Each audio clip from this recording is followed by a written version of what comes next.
Hello, human peoples. You're listening to the podcast network of Gamefully Unemployed. To support us and gain access to great exclusive podcasts like Fox Mulder is a Maniac, Tom and Jeff Watch Batman, Star Trek The Next Futurama, and our latest show, Spiel Boys, head over to patreon.com/gamefullyunemployed. We do game streaming, movie nights with our patrons every Friday night, and you can even commission your own podcast about anything you want. Literally anything, within reason, and we have to do it. You are quite frankly out of excuses not to go visit patreon.com/gamefullyunemployed. That's patreon.com/GAMEFULLY unemployed, which is spelled like it sounds.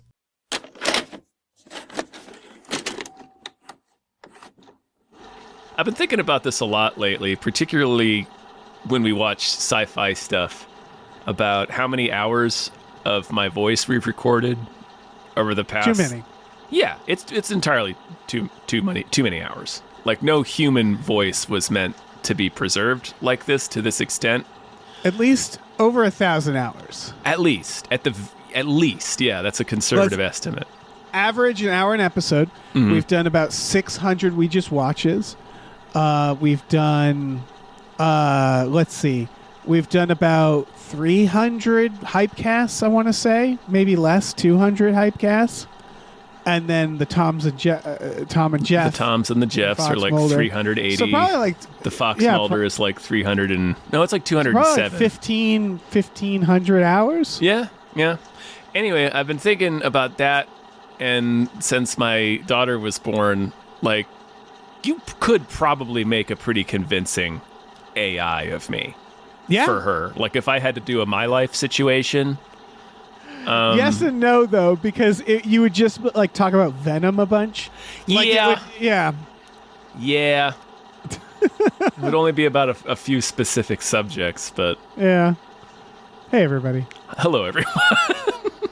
My name is David Bell. My name is Tom Ryman. And we just watched Ash. The gritty Pokemon story. Mm-hmm.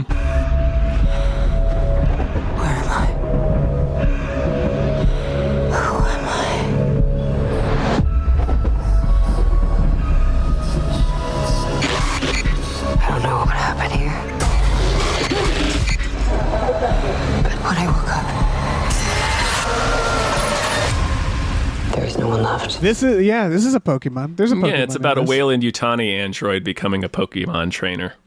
Mm-hmm. I'm just killing the competition with rolled up magazines.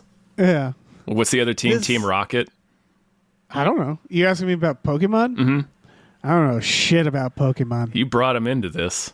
Yeah, I know. I knew that the kid was named Ash. That's all I knew. Yeah, Ash Ketchum.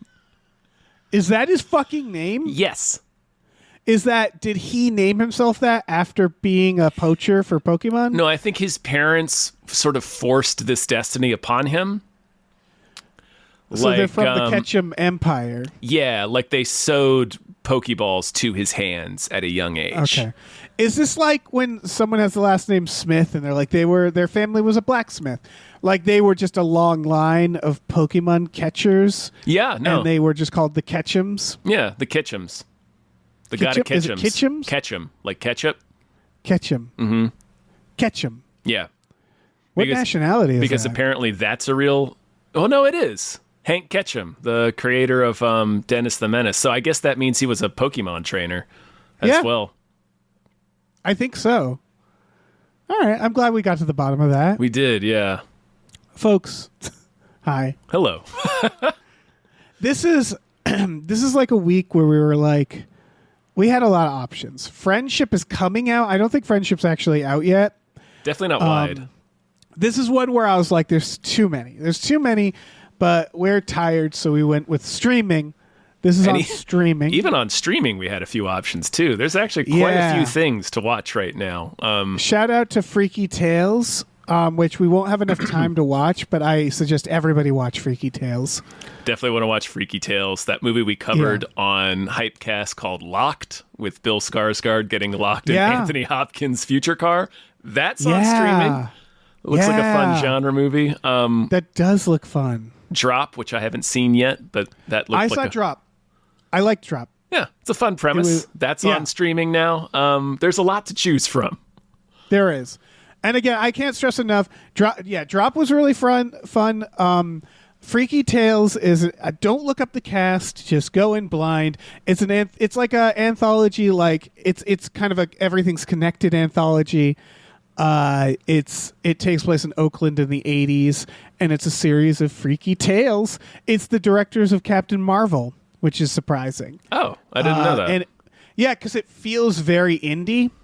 And then you look them up, and you're like, these motherfuckers, they could be doing another Marvel if they wanted to. That was $1 billion film. Yeah, they wrote and directed it, and it has a very direct and like modern message, very simple, and it's very fun.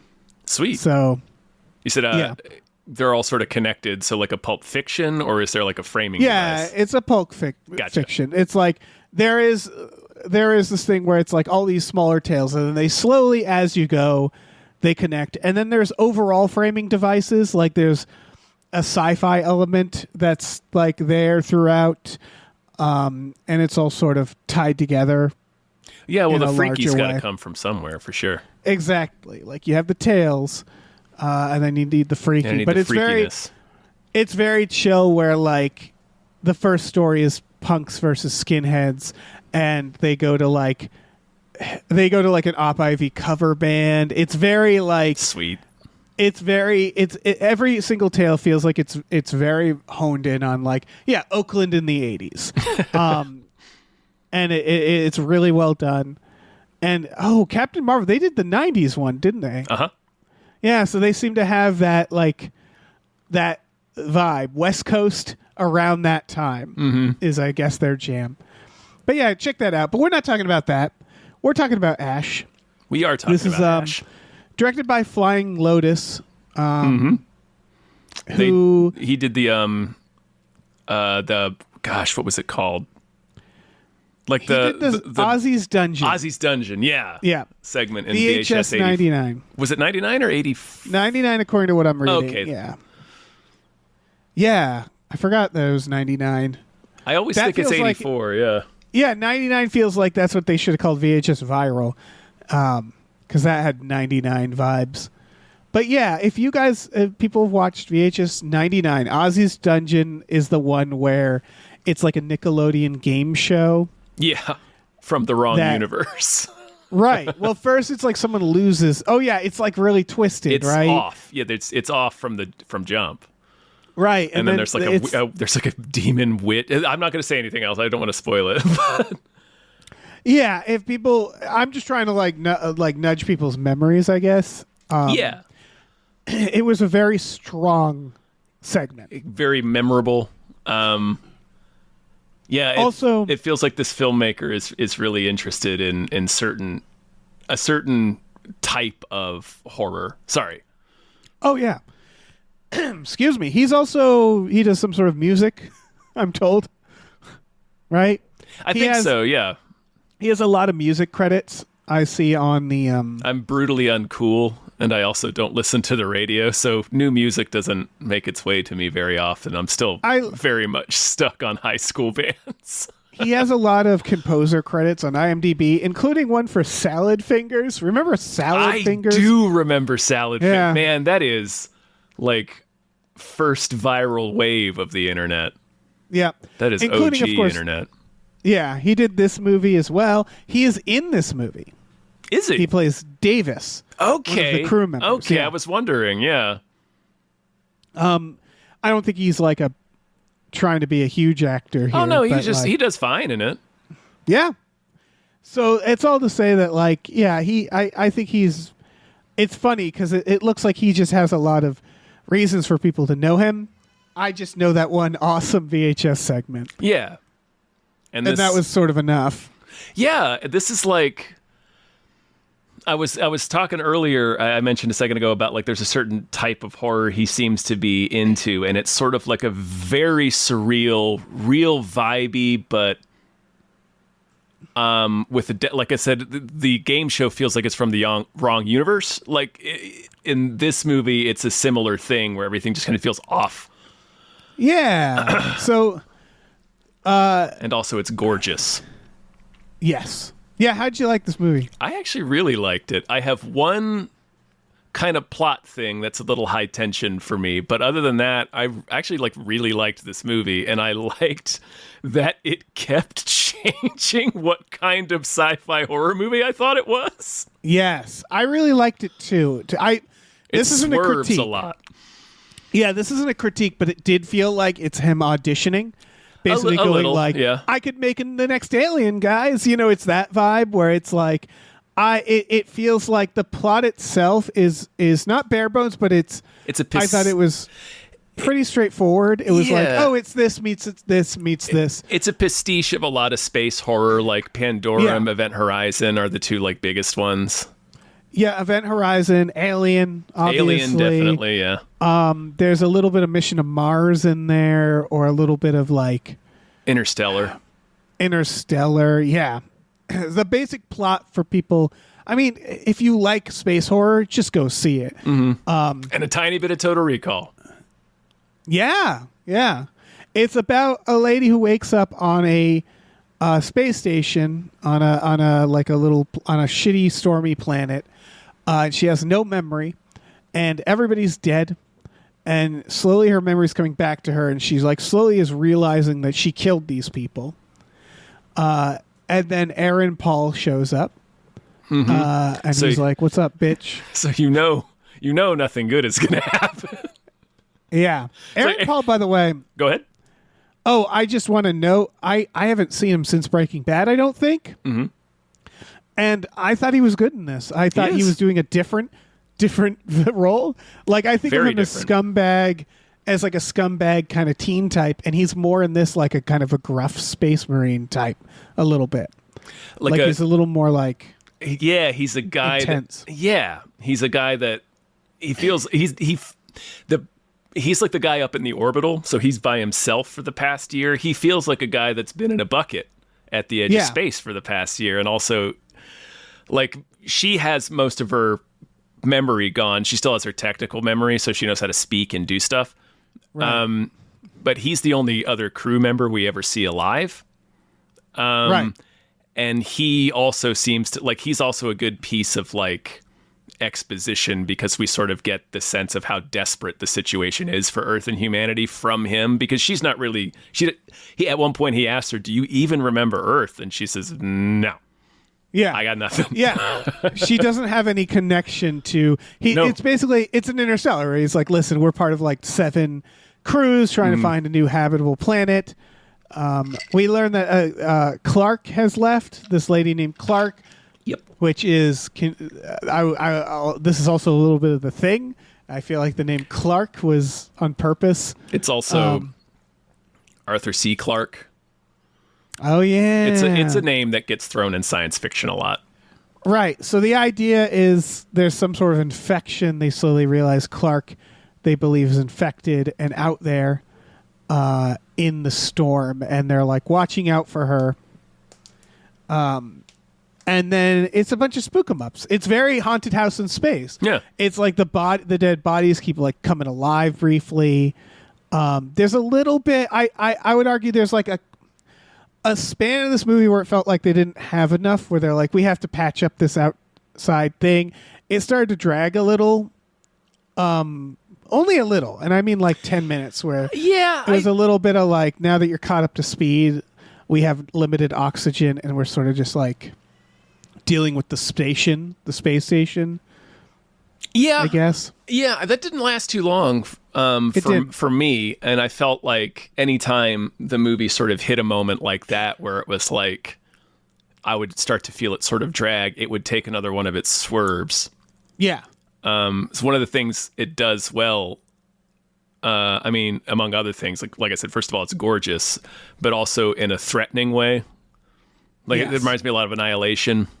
Yeah. The first images you see are the faces of the crew imploding and separating in a very gory, kaleidoscopic, but also weirdly beautiful way. The gore it's almost trauma gore. It's almost this fuzzy, like Evil Dead when their faces are melting in a way. Mm-hmm. And then, go on.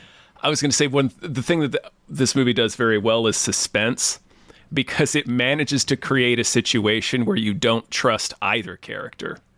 Yes. Because she's regaining her memories, and it's very clear that she is the one who has stabbed everybody, but she's not telling Aaron Paul that. And then you don't trust Aaron Paul because she doesn't have any memory. He shows up. Of course, there's a reason for him to show up. He's in the orbital. They sent out a distress. He landed, but like there's a lot of obvious gaps. He's Aaron Paul, so you don't trust him. And also just kind of the way he's behaving, like he's making sense. Like everything he says is making sense from the utilitarian perspective, but he's also pushing her in a specific direction. He's like, let's not worry about the mystery. Let's just get out of here. We can figure out what happened here later. We have a very small window. And you're like, yeah, he's right. We should do that. Oh, I was on his side because she was being weird. She is being she's weird. Just like, I want to stay. And he keeps saying to her, like, he's speaking to her like I would. He's just like, do you fucking understand me? Yeah. We have to leave or we will die. Yeah. I don't care about this Scooby-Doo shit. Yeah, she's like I have to know what happened. Right, and it does help that she has no emotional connection to Earth. Or to any of these people. Yeah, and she's kind of being like... She's got a little Deep Blue Sea. What's her name? Saffron Burrows. Saffron Burrows in her. And the more you learn, the more you're just like, sociopath. Man, yeah, she sucks. But like, I kind of suspected her from the start, and to the movie's credit, it did take enough turns that it wasn't exactly what I wasn't assumed. exactly what I was anticipating. Yeah, it's not her that went crazy. She was being attacked. But she was, she brought the parasite on board. Yeah, it's a parasite. Yeah, it's the thing. Partially a parasite. It's also the planet is already being terraformed by aliens. Yeah, I like that. They find an alien terraforming station. Yeah, the aliens are like dicks. Like this is ours. Yeah, in the transmission, it literally says this is our investment. Yeah, I liked that. But he's like a little horror Cthulhu eye. Man, I liked that parasite. The parasite was cool.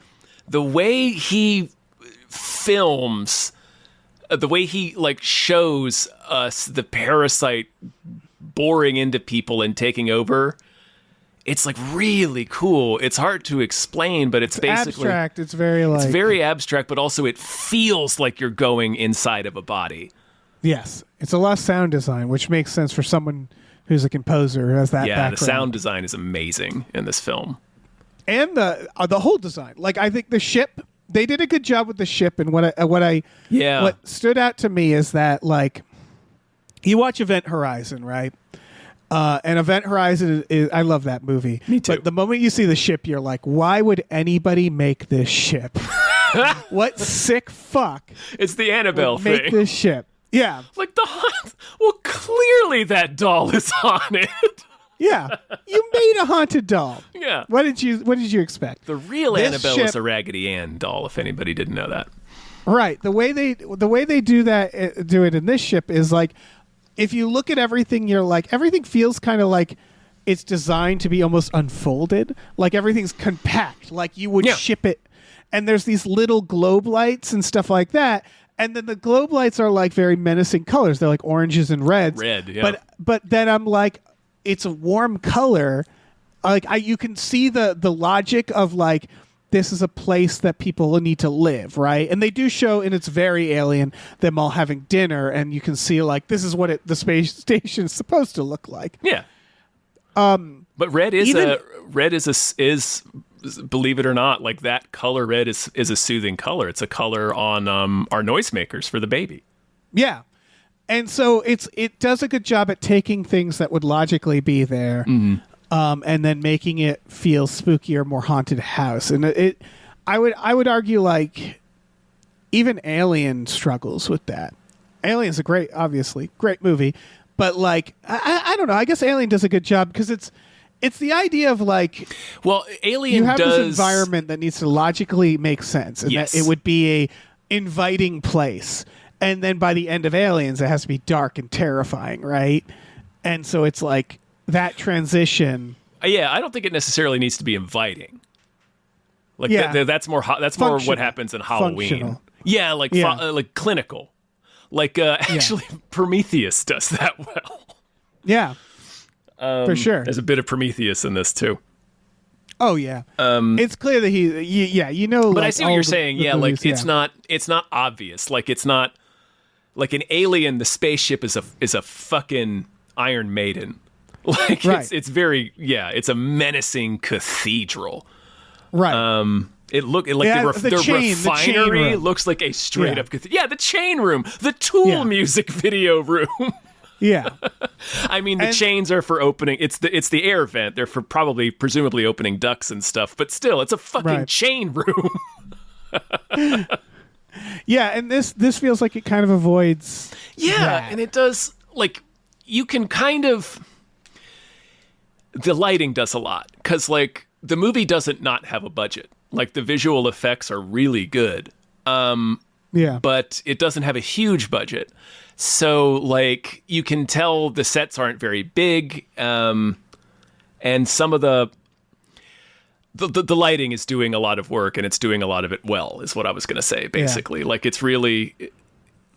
Yeah. Yeah, And it's it feels just- a little more homey in a way. Like, so Alien. It's there was smooth, that- is what it is. It's not that Yeah. it's inviting, but it's everything, like you said, it's rounded edges, and it's stuff like globe lighting, and like it feels like this is what you would design for human beings to actually inhabit. Right, in a space station. Yeah. It's just funny because Alien, was it the screenwriter Ridley Scott described it as a haunted house in space?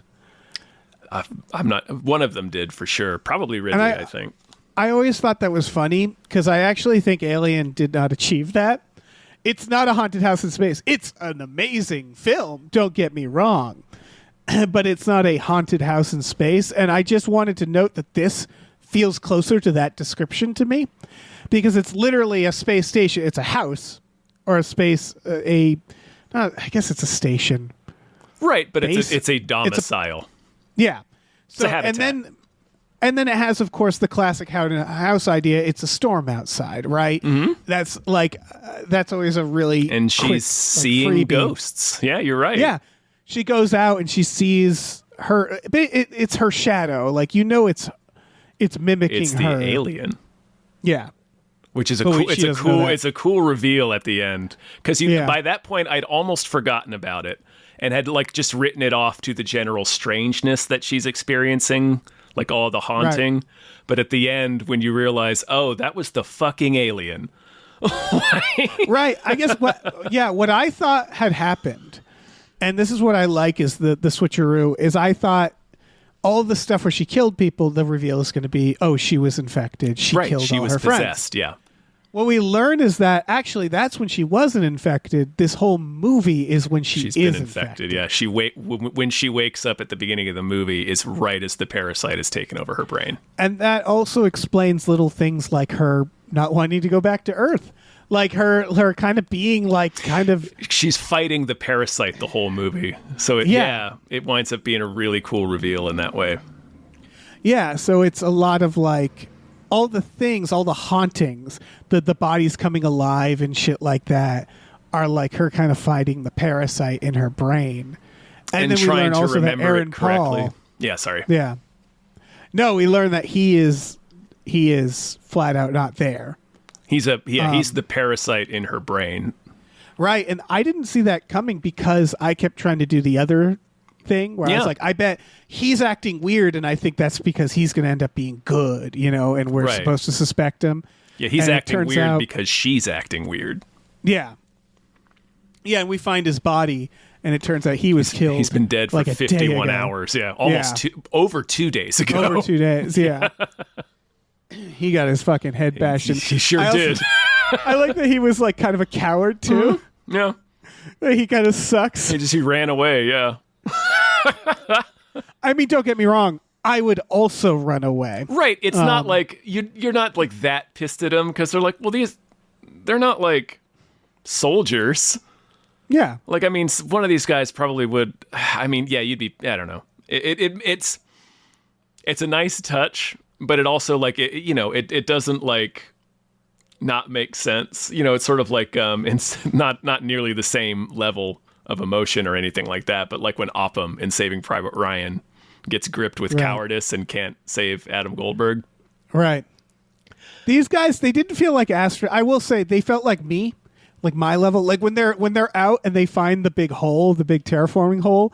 One of them goes to drop a rock in, and I thought at first like, I don't know, maybe you shouldn't drop a rock. And then I thought like, fuck it. A rock can't hurt. Drop that rock. And then he drops the rock, and then it causes a bunch of shit to happen. And I thought it was a sensor that he dropped in there because it was like flashing. I think it's just a rock. It like flashed a light when it hit the bottom. I think that triggered, the light was triggered from the hole. Oh, okay. I thought that was like a little because they drone do the that thing he where had. they count. They drop it and they count Yeah. to see how deep it is. So I think he's just dropping any old thing. Which, when you think about it, like on that planet, I'm sure tons of rocks fall in that thing.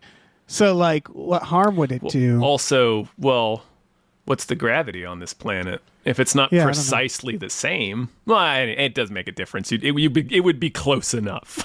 So, I'm sure they know the I'm sure. Right, yeah. and it doesn't seem to be really any different on the surface. So, like, it would be probably close enough for government work. You know? Yeah, they're just kind of people, it seems like, and that's okay. Like, that's what Alien did, right? Well, and like that's kind of anybody, you know, like, you know, I don't know. We don't spend that much time with them, and I really like that idea. So, like, most of this movie is framed around you wake up, the crew is already dead, and we just get little images of them. Yeah, what's striking is everything. So we keep getting flashbacks to, like, there's one part where she gets attacked by that guy, and she has the scissors, which is really by that well guy, done. Iko Uwais from The Raid.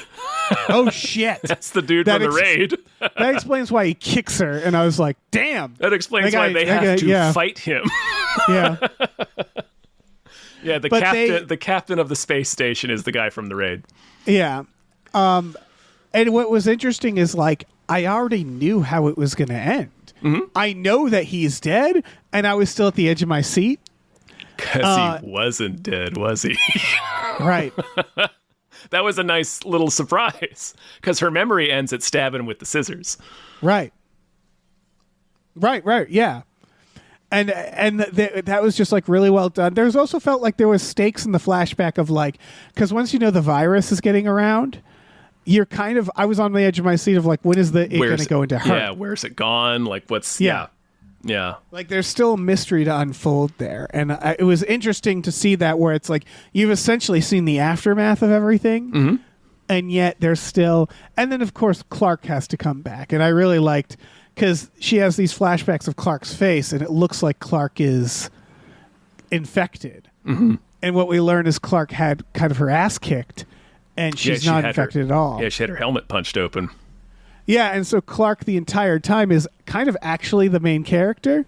Like, she's out fighting the elements, trying to get back in the ship, trying to figure out what to do.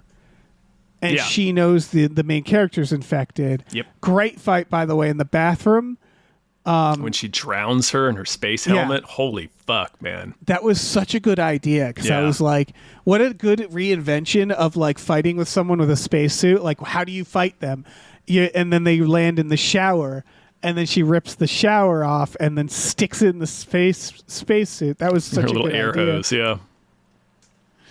I'd never seen that before. Yeah, no, it's pretty gnarly.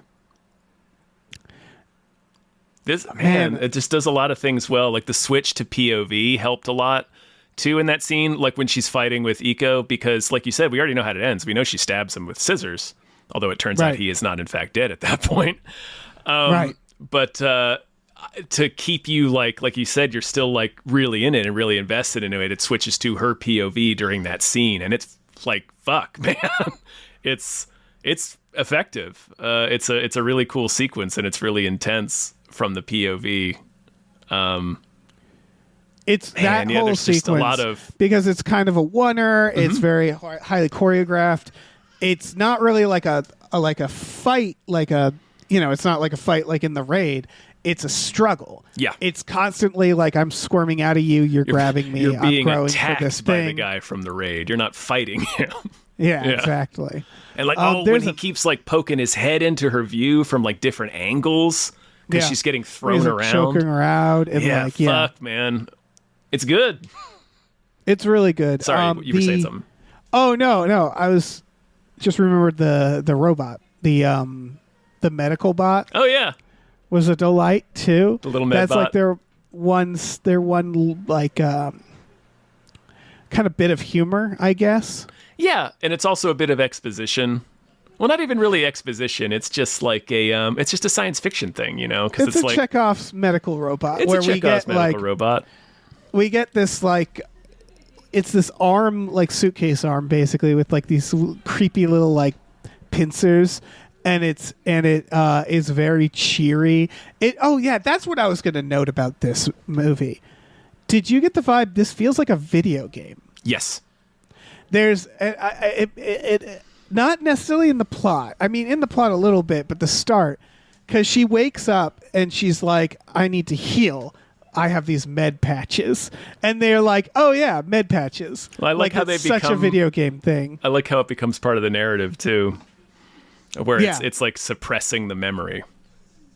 Right. 'Cause it's probably keeping doing the- something to the parasite. It's keeping the parasite doped up too, I think. Yeah. So she slaps To these- a you get these- degree, because Aaron Paul makes her take a bunch later, and he's the parasite. Right. So I think he's Yeah, just maybe trying it to is keep just her from suppressing her getting her memory. memories. Yeah. Yeah.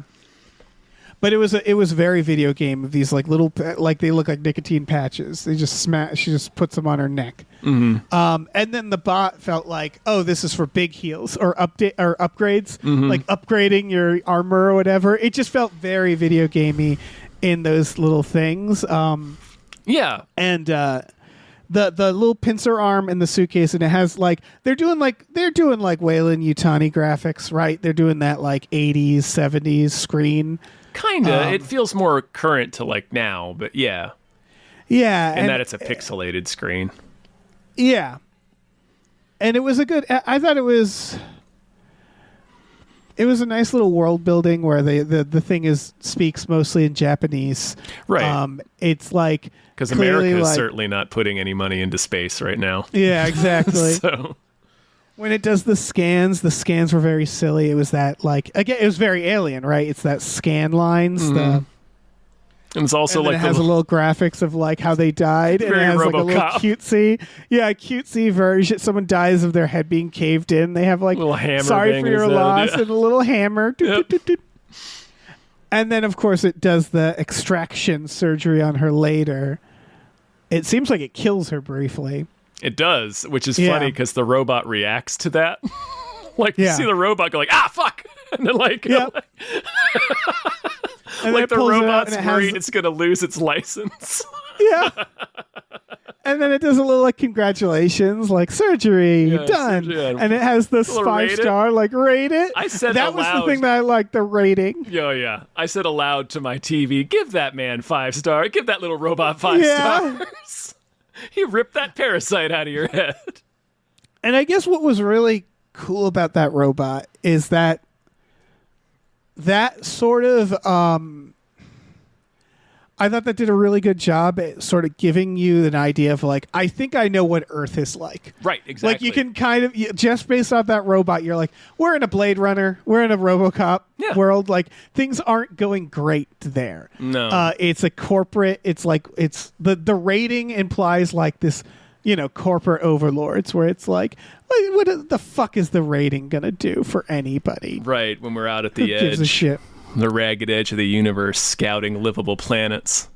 Right, and it's or in Earth where it's like, oh yeah, I bet this is what they have instead of doctors now. It's like Grubhub of Yeah, why fucking wouldn't you? doctors. If I had one of those things, you never go to the doctor again, man. Oh yeah, I'd be doing all sorts of shit. Yeah. I'd be putting things in me. Yeah, just to have No, it get extract it to turn me into a robot, a cyborg. Yeah. Can yeah. you put adamantium on my skeleton? So yeah, I thought there was just I'll like, live through that, right? Sorry.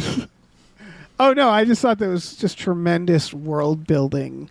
Yeah, just making the robot cheerful with weird little morbid graphics and Japanese tells us a lot about what's going on Earth. It's all to say it really does feel like a reel. I was looking up. Let me look them up again because I was obviously I was like, who the fuck, like who designed everything? And I think one of them, the makeup person, if I remember, they worked on Possessor. Oh, okay. Yeah, it does kind of look similar to Possessor. That would make sense. Yeah, it is more of a. I think it's interesting because I thought like, oh, it's going to be all kind of new people, but it's not really. It's more of a reel in general, like or it's a bunch of pretty people who've been in the industry for a while, but it's just like I don't know. In terms of the technical stuff, it's just really good. I don't want to say the story is bad either. It's just that the story is a lot of stuff we've seen, right? Yeah, it's pretty, it's pretty derivative in that way. Somebody wakes up on a space station, everybody's dead. Yeah, Life is another one that comes to mind. Remember Life? Yeah, I've not seen it, but I remember it. Life was fine. It wasn't bad. Life wasn't bad. It was just it's the same vibe where you're like, I think Life should have had more of these vibes because Life is like it's a space station and it looks like the International Space Station. And then it's like, what if this like weird little manta ray fucker is flying around killing people? And that's kind of it. And it's nothing bad about it, but it's like if you're gonna have a plot that simple, like I think the visuals need to pop, and then everything else needs to really show up. Yeah, and this one isn't even like that simple. I guess I don't know. Well, it takes a lot of swerves for sure, but the basic premise is very simple. Yeah, it's very straightforward. Did you watch the post credits? Oh no, I didn't realize there was one. Did you see the shot? So there's like some credits and then there's a single shot. It's she goes up to the station at the end. And then there's a reverse shot of the station, and it's covered in the parasite. Oh, damn. Yeah. Which was kind of fun. I don't know if they're trying to sequel tease. This doesn't feel like a sequel tease. This is actually pretty bleak for the conditions of Earth, I guess. So, yeah, this movie is a downer. Yeah. It's not really saying anything. No. You could draw a climate change thing to it, especially with that last scene where it's like, well, we can't just take another being's planet. Clearly, this thing's not going to tolerate it, right? So we can't go to live here. What the fuck does that thing need to be terraforming for? It's just a little Bugin. It's a little Venom. I don't know. It might not even necessarily be the thing that built the terraformer. Right. Like it could have killed whatever, it could be a space jockey situation. Yeah, that's true. I really like the general premise of like sci-fi tropes like terraforming and then like seeing that from a different perspective where it seems alien and weird and like creepy and like yeah.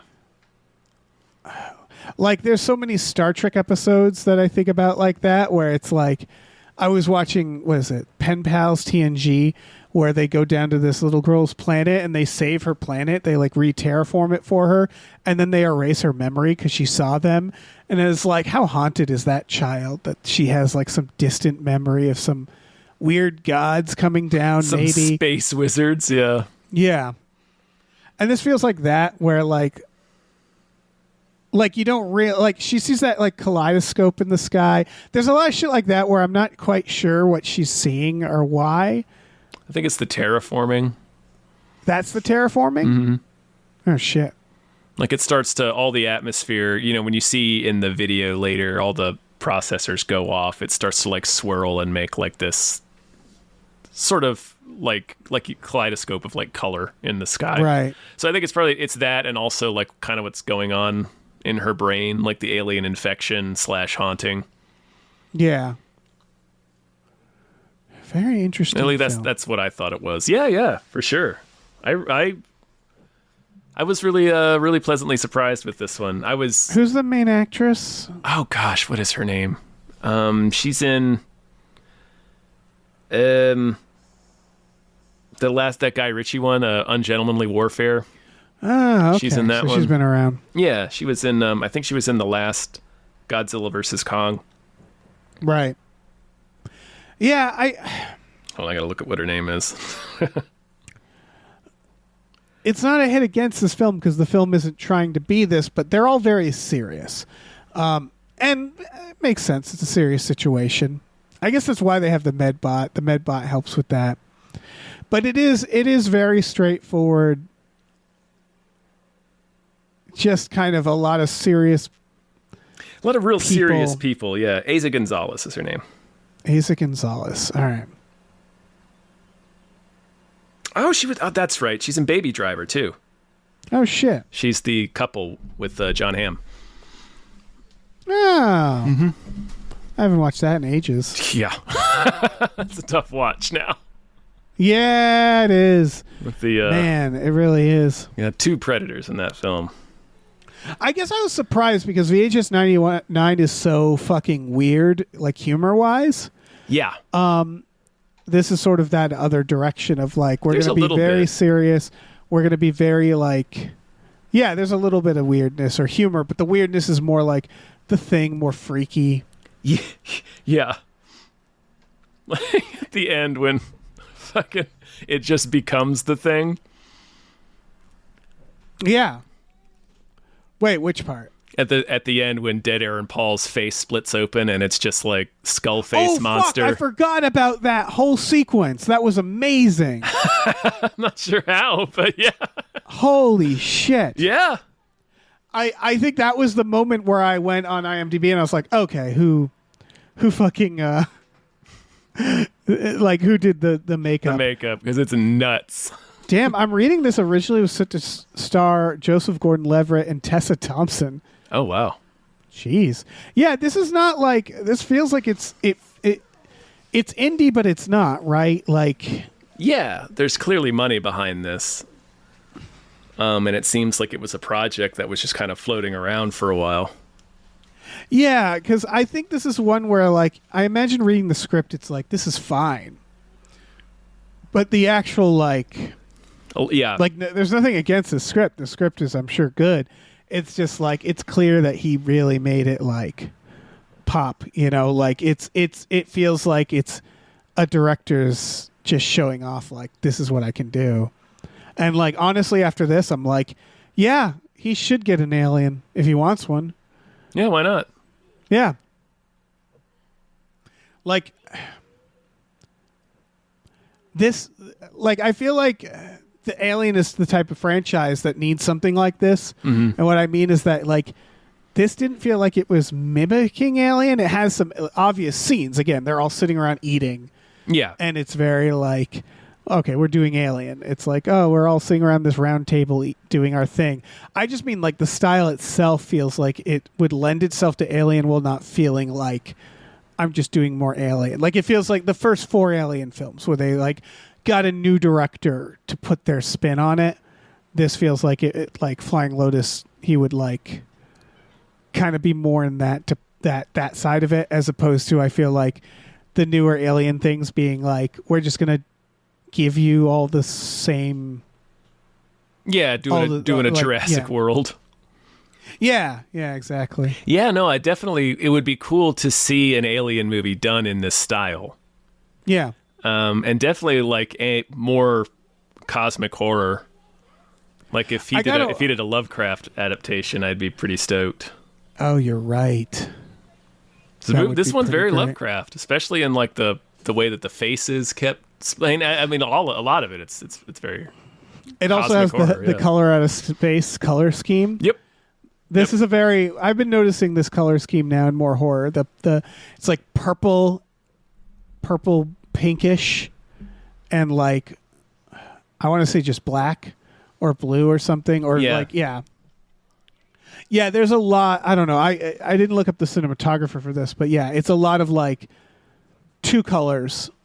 It's like very. I think it's a lot of purple and blue, right? Yeah. Very pretty for the movie. cloud. Yeah, for sure. I don't think I have any more to say about No, this it's just movie. man, yeah, it's definitely worth watching. Yeah, I mean, pop it on. It's like I compare it to something like I think Life to me, where it's like it's kind of this like It's better than that movie, but I put it in my brain there. I'm trying to think of these types of movies where they're like these one-off monster movies that kind of feel like it is the director going like, I could do a bigger franchise. Like I could do, you know, does that make sense? Yeah, I see what you're saying. Like Harbinger Down with this, the ADI people did. Oh yeah, for sure. Where it's like it's sort of it's an homage to a bunch of genres. It's a standalone monster thing. It doesn't feel like they're trying to build it into like a series. You know what I mean? No. Like this doesn't feel like it's trying to become anything bigger. It's just this nice little standalone spooky movie. And so like Event Horizon obviously is another one. It could just be him doing his spin on a style of movie, you know, that sort of like updating it for a new generation of filmmakers and kind of like, well, this is how I would do an Event Horizon. Right. I'm very excited to see what he does next. For sure, yeah, definitely. Yeah, I keep saying Alien, but I'm like, maybe he should just do his own thing. I would rather stick to stuff like this and even more like out there, like Ozzy's Dungeon. Yeah. We didn't talk about Aaron Paul's hair. Oh, he's got a sweet future mohawk. He's got a future mohawk. It's one of those where he's like being very serious and being like, we have to do this. And I'm like, yeah, why should I listen to you? You don't even know how to properly shave your head. You got a mohawk. You missed it. Yeah. You did the size and then you gave up. Yeah, you just stopped. You just stopped there. Also, he's got kanji tattooed on his neck. Does he? He's a white guy with kanji tattoos. It's always a red flag. I guess I gotta say, Aaron Paul, he's kind of this is what I would say is like Devon Sawa, right? Where it was like you're destined to play stoner dude. And then I remember watching Hunter x Hunter and being like, oh, hey, look at you. You don't feel like you've even touched a bong in your life like that character. Yeah. And that was the thing with Aaron Paul, where I was like, he's just such a little stoner dude. And then watching this, I was like, it's like, I guess I don't have enough sample size, so it's not like I'm like, wow, he can act, because he was a good actor in Breaking Bad. It's more just like he filled that role in my head for sure, much. The first thing I actually saw him in was the remake of Last House on the Left. So I had a very different image of Aaron Paul. He's one of the murderers. Yeah.